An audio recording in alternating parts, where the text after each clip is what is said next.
Hello दोस्तों, आप देख रहे हैं चैनल कैंपस न्यूज़। दोस्तों, आज हम बात करेंगे डीयू के स्कूल ऑफ ओपन लर्निंग के ओपन बुक एग्जाम को लेके जारी एक नए नोटिफिकेशन को। और ये जो है नोटिफिकेशन, ये एडवाइजरी है ईमेल को लेके। तो आज हम इसी के ऊपर में चर्चा करेंगे। बाकी अगर आप हेलो दोस्तों, आप देख रहे हैं हेल हेलो दोस्तों, आप देख रहे हैं चैनल कैंपस न्यूज़। दोस्तों, दिल्ली विश्वविद्यालय के स्कूल ऑफ ओपन लर्निंग की तरफ से होने वाले ओपन बुक एग्जाम को लेके जो है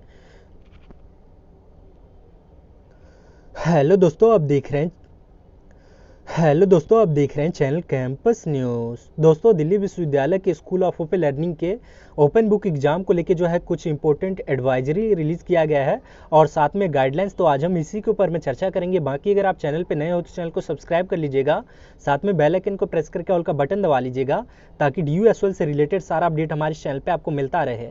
तो दोस्तों, ये जो है SOL के ऑफिशियल वेबसाइट जो कि sol.du.ac.in है, इस पर रिलीज़ किया गया है। यहाँ पे सबसे ऊपर में ही आप जो है एडवाइजरी विथ ईमेल लिस्ट जून 2021, तो यही जो है SOL की तरफ से रिलीज़ किया गया है। तो आखिर हम इसको जो है डाउनलोड करके देख लेते हैं आखिर इसमें जो है क्या क्या कहा गया है। और यहाँ पे जो है सब्जेक्ट वाइज हिसाब से जो है पूरे रिलीज़ किया गया है। तो हम जो है सबसे पहले यहाँ पे जो है हिंदी का डाउनलोड कर लेते हैं, आखिर देखते हैं कि इसमें क्या क्या कहा गया है और क्या चीज़ है जो कि आपके ओपन बुक एग्ज़ाम में जो कि कल से होने वाला है उसमें काफ़ी जो है सहयोगी होगा। तो यहाँ पे देख सकते हैं, सलाह केवल ओपन लर्निंग स्कूल के वार्षिक मोड के परीक्षार्थियों के लिए, यानी कि फाइनल ईयर के जो है एनुअल मोड के छात्रों के लिए ही है। ओपन बुक परीक्षा OBE हेतु DU पोर्टल का उपयोग करने की जानकारी के लिंक sol.obe.ud.ac.in पे देखें। यानी कि कोई भी जानकारी के लिए आप इसी रजिस्ट्रेशन जहाँ पे आपने किया है वहीं पे आपको देखना होगा। यह सुनिश्चित करें कि आपके पास DU पोर्टल sol.obe.ud.ac.in पर पंजीकृत के लिए एक सक्रिय ईमेल आईडी और मोबाइल नंबर हो। यानी कि इसमें जो है आपके पास एक सक्रिय ईमेल आईडी यानी कि एक्टिव ईमेल आईडी और मोबाइल नंबर होना चाहिए। यही रजिस्ट्रेशन के प्रोसेस के बारे में बताया गया है। चूँकि उत्तर पुस्तिका PDF फॉर्म में होगी, इसलिए यह सलाह दी जाती है कि पेपर को स्कैन करने और उसकी PDF बनाने का अभ्यास करें। कई अच्छे मोबाइल एप्लीकेशन हैं जो कम फाइल आकार के साथ बहुत अच्छी गुणवत्ता में स्कैन करते हैं। यानी कि इसमें ये बताया गया है कि आपका जो एग्ज़ाम होगा कल से ओपन बुक के माध्यम से, उस तरह से जो है किस तरह से आपको जो है कुछ तरह के ऐप होते हैं जिसमें आपको जो है PDF बनाना, स्कैन करना, ये सब जो है पूरी तरीके से बताता है। तो वो जो है आप डाउनलोड करने के लिए और उस पर जो है अभ्यास करने के लिए आपको बोला जा रहा है। इसको इस वीडियो के लिंक में जो है डिस्क्रिप्शन में हमने जो है उस पर एक वीडियो बनाया है कि कौन सा अच्छा मोबाइल ऐप होता है जिसमें आप जो है PDF बना सकते हैं, स्कैन कर सकते हैं। तो वो वीडियो जाके देखें और उस एप्लीकेशन के माध्यम से आप जो है आसानी से आप जो है अपना PDF और स्कैन करके जो है अपलोड कर सकते हैं आंसर सीट। बाकी अब हम चौथे नंबर पे आते हैं। चूँकि प्रत्येक उत्तर के लिए एक PDF फाइल बनानी होती है, इसलिए सुनिश्चित करें कि आपने प्रत्येक उत्तर की सीट पहली सीट निम्नलिखित विवरण लिखे हैं। यानी कि हर एक क्वेश्चन को जो है आपका हर एक पे PDF बनाना है। यानी कि अलग अलग क्वेश्चन, टोटल 5 क्वेश्चन अगर आपको देना है एक पेपर का, तो उस 5 आपको PDF बनाना होगा अलग अलग क्वेश्चन का और आंसर सीट का। तो ये जो है आप ध्यान रखिए। और उस पर जो है आपको लिखना है परीक्षा की तिथि और समय, फिर जो है दूसरा रोल नंबर, परीक्षा रोल नंबर, उसके बाद जो है कार्यक्रम का नाम, यानी कि आपका जो है यूनिक पेपर कोड क्या है, फिर जो है सेमेस्टर है या वर्ष है तो आपको एनुअल लिखना है, यूनिक पेपर कोड लिखना है, यानी कि उस पर आपके जो क्वेश्चन पेपर होंगे उस पर लिखा होगा। उसके बाद जो है पेपर कौन सा है आपका वो भी लिखना होगा। पांचवा जो है यह सुझाव दिया जाता है कि अपनी उत्तर पुस्तिका के प्रत्येक पृष्ठ के ऊपर निम्नलिखित विवरण लिखें: परीक्षा roll number, paper code, page number. यानी कि हर एक जो आपने आंसर सीट लिखा होगा उसके हर एक ऊपर में जो है हर एक पेज के ऊपर में आप जो है अपना रोल नंबर लिखें, एग्ज़ाम रोल नंबर, और साथ में जो है पेपर कोड, यानी कि आपके जो क्वेश्चन पेपर पे होगा वो कोड, और उसके बाद जो है पेज नंबर ज़रूर लिखें।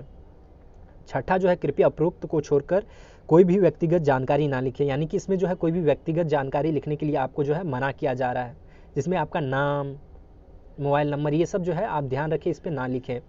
महत्वपूर्ण: खराब इंटरनेट कनेक्टिविटी, किसी भी अप्रत्याशित तकनीकी गड़बड़ी आदि में के मामले में छात्रों को सलाह दी जाती है कि वे अपनी स्क्रिप्ट निर्दिष्ट समय अवधि, परीक्षा लेखन के लिए 3 घंटे स्क्रिप्ट डाउनलोड करने और अपलोड करने के लिए 1 घंटा, यानी कि आपको जो है 3 घंटा आंसर सीट लिखने के लिए और 1 घंटा जो है आपको स्कैन करने के लिए, डाउनलोड करने के लिए और अपलोड करने के लिए दिया जाता है। के बाद ही छात्र दस्तावेजी साक्ष्य के साथ ऑनलाइन, और उसमें जो है अगर आप अपलोड नहीं कर पाते हैं तो आपको जो है 60 मिनट अलग दिया जाता है, और 60 मिनट के अंदर यानी कि 1 घंटा और के अंदर जो है आपको उसी पोर्टल पे जाके ac.in पे जाके आपको जो है दोबारा से वो जो है अपलोड करना होगा। और उसके लिए जो है कुछ दस्तावेज यानी कि स्क्रीनशॉट देना होगा कि क्यों आपका जो है एक्स्ट्रा आपने 1 घंटा लिया है। और उसमें भी अगर नहीं होता है तो आपको जो है 30 मिनट का समय दिया जाएगा और उसमें आपको जो है ईमेल के थ्रू जो है वो आंसर शीट जो है आपको भेजना होगा। तो इसका ध्यान रखिएगा, आप जो है 3 ही घंटे में अपना आंसर शीट कर लीजिएगा और 1 घंटे के अंदर यानी कि टोटल 4 घंटे के अंदर ही जो है आप अपने जो आपने रजिस्ट्रेशन किया है ओपन बुक एग्ज़ाम का, उसी रजिस्ट्रेशन पोर्टल पे जाके 4 घंटे के ही अंदर जो है पहले से पहले ही जो है जल्द से जल्द जो है अपलोड कर दीजिएगा, ताकि आपको जो है दिक्कत ना हो पाए। क्योंकि अगर आप 5वां घंटा का उपयोग करते हैं तो आपको इसमें जो है सबूत देना होगा कि क्यों आपने जो है अपलोड नहीं कर पाए। और अपलोड करने का ऐसा ही कोई बहाना नहीं चलेगा, उसका पूरा जो है प्रोसेस दिखाना होगा, स्क्रीनशॉट दिखाना होगा कि यहाँ पे जो है अपलोड नहीं हो रहा था या फिर इंटरनेट नहीं चल रहा था, इसके कारण जो है हमने 1 घंटा एक्स्ट्रा लिया है। तो ध्यान रखिएगा, आप जो है 4 घंटे का ही उपयोग करिएगा। और अगर नहीं हो पाता है, आपका इंटरनेट कनेक्टिविटी ठीक से नहीं हो पाता है या फिर आप जो है अपलोड नहीं कर पाते हैं, तभी आप जो है 1 घंटे का उपयोग करिएगा। और इस 1 घंटे में भी जो है अगर आप नहीं कर पाते हैं अपलोड, तो फिर जो है आपको ईमेल के थ्रू जो है अपना आंसर शीट जो है आपको भेजना होगा। तो ये जो है ध्यान रखिएगा।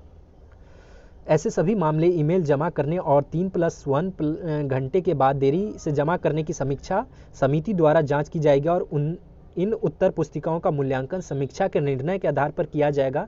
छात्र ध्यान दें कि इस तरह के सभी देरी से संबंधित 3+1 घंटे की अधिक के परिणाम घोषित होने में देरी हो सकती है। यानी कि ये कहा गया है कि अगर आप जो है 4थे घंटे के बाद जो 1 घंटा आपने अलग से लिया है, यानी कि 5वां घंटा अगर आप लेते हैं, तो आपको जो है आंसर शीट जब चेक किया जाएगा तो उस समय में जो है आपके ये सबूत देखा जाएगा कि किस तरह से आपका जो है क्या वाजिब कारण है इंटरनेट नहीं चलने के कारण, या फिर क्या वाजिब कारण है इसी कारण से आपने जो है ये 1 घंटा लिया है। तो इसी अगर आप जो है इस तरह से 1 घंटा अलग एक्स्ट्रा लेते हैं तो आपको जो है इस आपके रिजल्ट के समय में जो है ये हो सकता है कि आपके रिजल्ट में थोड़ा डिले आए। तो इसका जो है ध्यान रखना है। इसलिए मैं आपको पहले ही बता रहा हूँ कि आपको जो है कम से कम 4 ही घंटे का उपयोग करें और 4 ही घंटे में अपना जो है आंसर शीट पोर्टल पे जाके जो है अपलोड कर दें। बाकी दिव्यांग छात्रों के लिए परीक्षा लिखने के लिए 4 घंटे स्क्रिप्ट डाउनलोड करने और अपलोड करने के लिए 1 घंटे का समय होगा। इस समय के बाद भी दिव्यांग छात्र दस्तावेजी साक्ष्य के साथ ऑनलाइन पोर्टल पर स्क्रिप्ट जमा कर सकते हैं, जिसके लिए 60 मिनट का अतिरिक्त समय दिया जाएगा, अथवा ईमेल द्वारा स्क्रिप्ट जमा कर सकते हैं।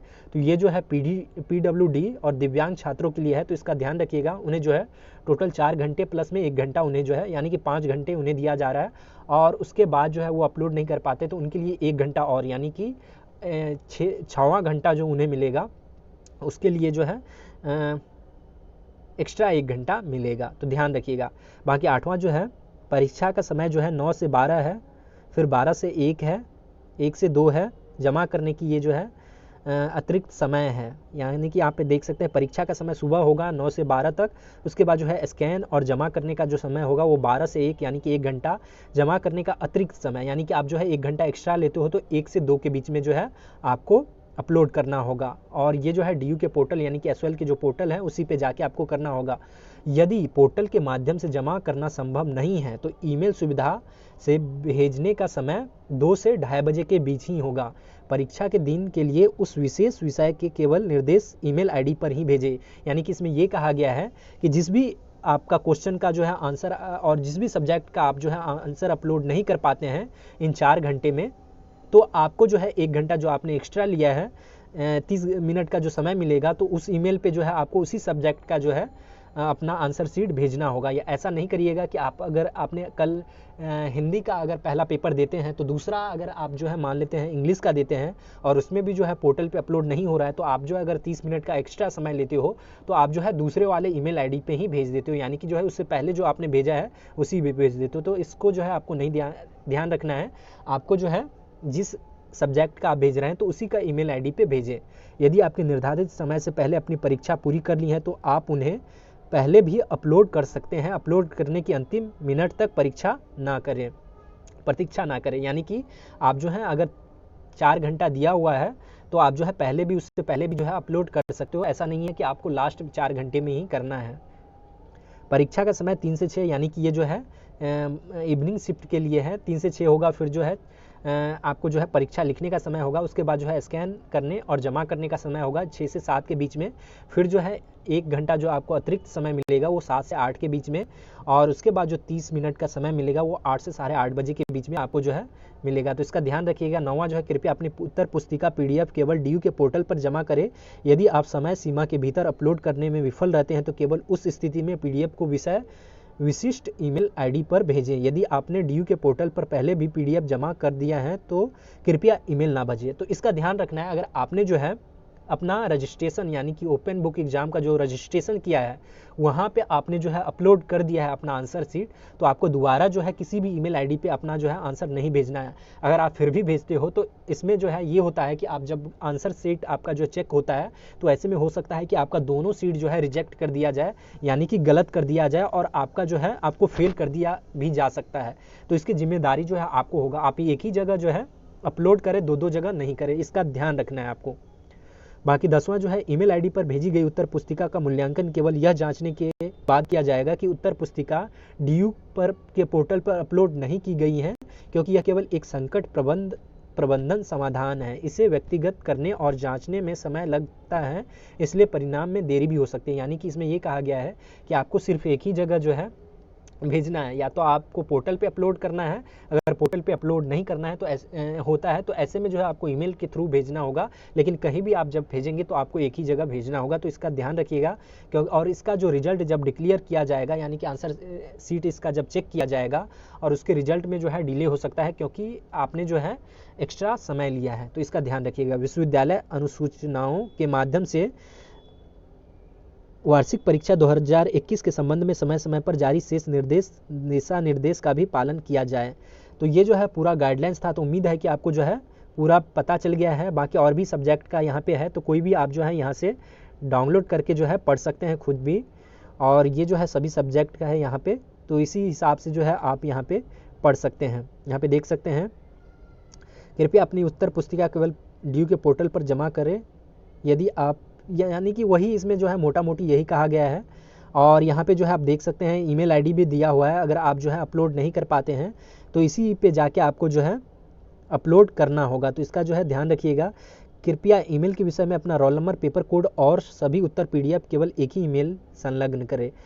कृपया अपनी उत्तर पुस्तिका PDF केवल DU के पोर्टल पर जमा करें। यदि आप समय सीमा के भीतर अपलोड करने में विफल हैं तो केवल उस स्थिति में ही PDF विशिष्ट ईमेल ID पर भेजें। यदि आपने DU पोर्टल पर पहले ही PDF जमा कर दिया है तो कृपया ईमेल ना भेजें, और ईमेल ID पर भेजी गई उत्तर पुस्तिका का मूल्यांकन केवल यह जांचने के बाद ही किया जाएगा कि उत्तर पुस्तिका DU के पोर्टल पर अपलोड नहीं की गई। यह केवल एक संकट प्रबंधन समाधान है, यानी कि हमने आपको पहले ही बता दिया है। तो यहाँ पे देख सकते हैं पूरा जो है ईमेल ID दिया हुआ है सब्जेक्ट वाइज हिसाब से, तो इसी के हिसाब से जो है आपको अपना जो है अपलोड करना होगा। तो उम्मीद है कि आपको जो है पूरे डिटेल में पता चल गया होगा। तो यहाँ से पूरा जो है आप जो है डाउनलोड करके जो है आप देख सकते हैं लिस्ट, और पूरा PDF जो है अलग अलग सब्जेक्ट का जो है अलग अलग दिया हुआ है। ईमेल ID भी जो है अलग अलग दिया हुआ है। तो यहाँ से आप जो है देख लें, सभी का जो है BA प्रोग्राम का अलग अलग ईमेल ID है, इंग्लिश का अलग है, हिंदी का अलग है। तो इसका जो है ध्यान रखिएगा आप। इसी पे आपको जो है एक ही पे आपको जो है जो भी सब्जेक्ट है उसी पे आपको जो है उसी ईमेल ID पे आपको जो है अपना आंसर सीट भेजना होगा, अगर आप जो है पोर्टल पे अपलोड नहीं कर पाते हैं तो। उम्मीद है कि पूरा गाइडलाइंस आपको हमने जो है समझा दिया है। बाकी और भी कोई सवाल है इससे रिलेटेड, कोई कन्फ्यूजन है तो आप हमें कमेंट करके पूछ सकते हैं। बाकी आज के इस वीडियो में इतना ही। वीडियो पसंद आया तो लाइक करिएगा, अपने दोस्तों के साथ शेयर करिएगा, और चैनल पर नए हैं तो चैनल को भी सब्सक्राइब जरूर कर लीजिएगा, ताकि इसी तरह से और वीडियो हमारे चैनल पर आपको मिलता रहे। बाकी शुक्रिया, धन्यवाद।